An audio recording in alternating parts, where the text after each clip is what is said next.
Good morning, everyone. Every good party has an after party.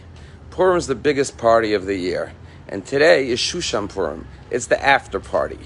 You see, the victory in Shushan came a day later in the capital of Persia, and therefore the law is that any walled city like Shushan has the celebration on today, Shushan Purim. So in the old walled city of Jerusalem, today is the celebration of Purim. And perhaps there's a message for all of us, even those who don't live in walled cities. And that is that the celebration of Purim should never end. It shouldn't be a one-day holiday. It should continue, not just today, but on all the subsequent days of the year until next year, Purim. Now, obviously, we want the joy of Purim to continue. But think about the special commandments of Purim. You see, shofar you'll only blow on Rosh Hashanah. You're not going to blow the shofar all year round. Shaking a lulav and etrog, you're only going to do on Sukkot. You're not going to do it all year round. Lighting the menorah, the Chanukiah, you're only going to do on Hanukkah. But not so Purim. Think about the three major commandments of Purim. The first one is giving charity to the poor. Obviously, we do it all year round, but especially on Purim. Purim energizes our charity and elevates it for the whole year. Think about gifts to our friends, matanot, shaloch manot, sending food parcels to create friendship and warmth amongst the Jewish people.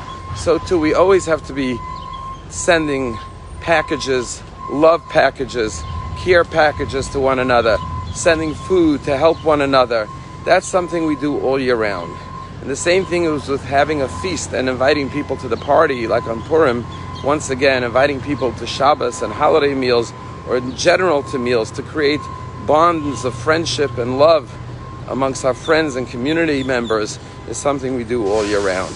But here's an example of how Purim elevates our mitzvah of charity all year round. The word for tzedakah is tzedakah, which means charity usually. But on the holiday of Purim, it says in the Megillah that it was established by Mordechai and Esther as a day of matanot le'evyonim, giving gifts to the poor. Why do we call charity gifts to the poor? And how does that change our understanding of charity, not just on Purim, but all year round? So think about a gift. Usually give a gift to someone you love. And so the first message is, when you give charity, give it like a gift, just like you give to your family member or your friend a gift.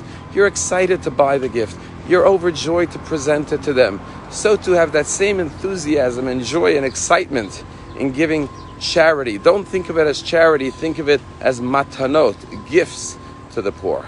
And second of all, who do you give a gift to? Usually it's someone that you have a debt of gratitude, of appreciation to. You give a gift to say thank you.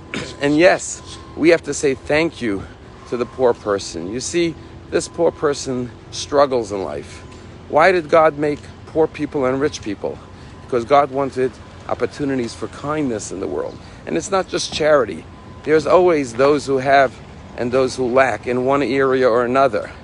And therefore, when we have opportunities to give of our time, of our energy, of our counsel, our advice, our guidance, our support, our friendship to those who are lacking it, we are being given the gift of an opportunity to be kind. And therefore, we should show appreciation to the poor person, just like when you give a gift of gratitude to say thank you to someone. And that's the way we should give charity all year round.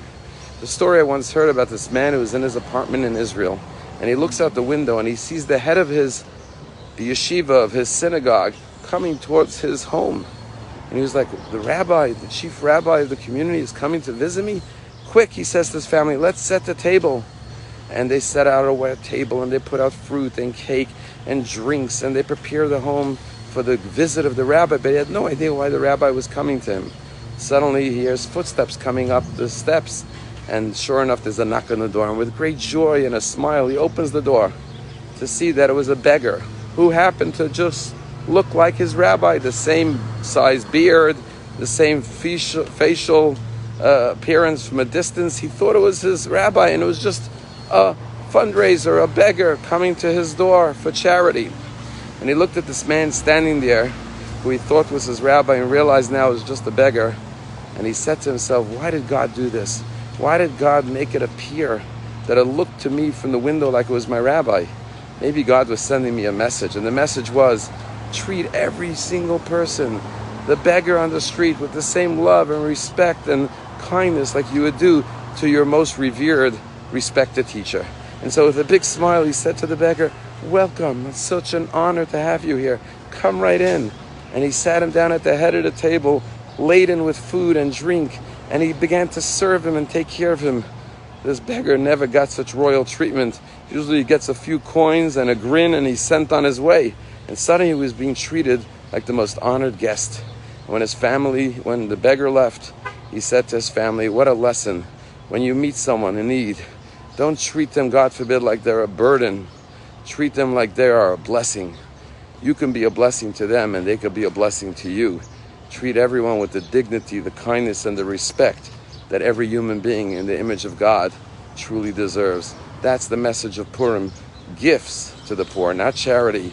Do it with joy, do it with love, and do it with a sense of appreciation and gratitude to the role that this person has to play in life, to always be dependent on others, to afford others the opportunity of goodness and kindness in the world. Have a wonderful day.